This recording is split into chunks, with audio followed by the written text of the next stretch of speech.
छत्तीसगढ़ में खेल क्रांति को मिल रही रफ्तार। सीएम विष्णुदेव साय के नेतृत्व में खिलाड़ियों को बढ़ावा। मुख्यमंत्री खेल उत्कर्ष मिशन से प्रतिभाओं को मंच। खेल अधोसंरचना के लिए बजट में 100 करोड़ का प्रावधान। 156 उत्कृष्ट खिलाड़ियों को सरकारी नौकरी का तोहफा।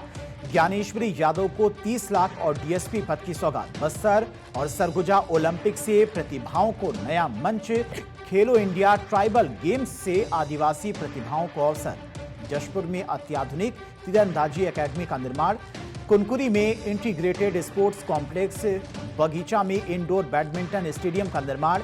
मयाली में एडवेंचर स्पोर्ट्स और घोलेंग में फुटबॉल स्टेडियम। खिलाड़ियों को अंतर्राष्ट्रीय स्तर तक पहुंचाने पर जोर। स्पोर्ट्स कॉन्क्लेव से मजबूत होगी खेल नीति। ग्रामीण से शहरी इलाकों तक खेल सुविधाओं का विस्तार।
सुप्रीम कोर्ट में सुनवाई के बीच बजा तेज संगीत। शिवसेना मामले की सुनवाई के दौरान कोर्टरूम 1 के बाहर बज रहे तेज संगीत से कार्यवाही में कुछ देर बाधा आई।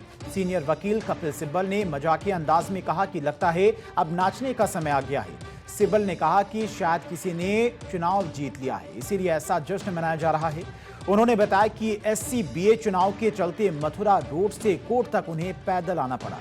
जस्टिस जयमाल्य बागची ने कहा कि बार में लोकतंत्र फल फूल रहा है, जिस पर सिब्बल ने सहमति जताई। CJI सूर्यकांत ने बताया कि उन्हें देर रात कई फोन आए जिनमें चुनाव में दखल देने की मांग की गई। सिब्बल ने कहा कि कोर्ट के सामने ऐसे कई मुद्दे हैं जिनका अदालत के अधिकार क्षेत्र से कोई लेना देना नहीं है।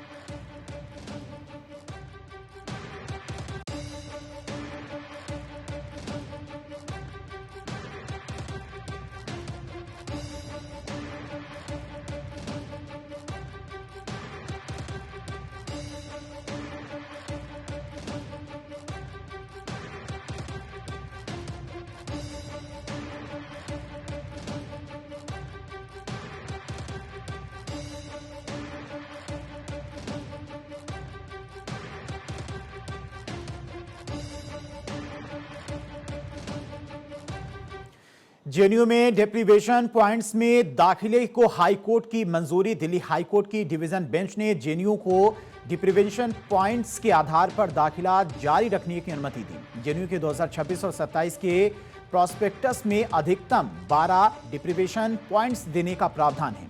हर पॉइंट 3 अंकों के बराबर होने से छात्रों को अधिकतम 36 अतिरिक्त अंक मिल सकते हैं।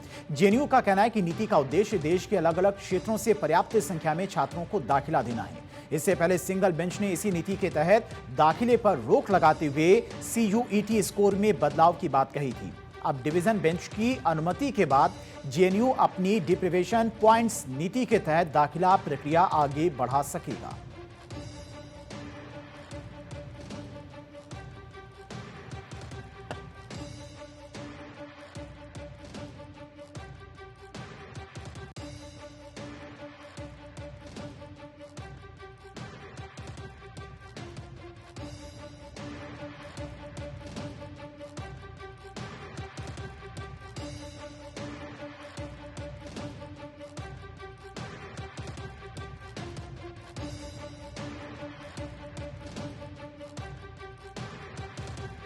कोलकाता के आईपैक ईडी रेड के मामले में सीबीआई जांच के संकेत। सुप्रीम कोर्ट ने ईडी अधिकारियों की याचिका पर सुनवाई करते हुए मामले की जांच सीबीआई को सौंपने के संकेत दिए।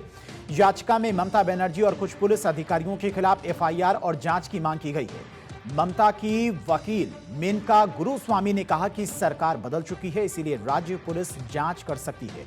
कोर्ट ने कहा कि वो याचिकाकर्ता की सीबीआई जांच की मांग को मंजूरी देने के लिए तैयार हैं और आदेश सुरक्षित रखा है। सॉलिसिटर जनरल तुषार मेहता ने मामले के बड़े कानूनी सवाल पर फैसला देने का आग्रह किया।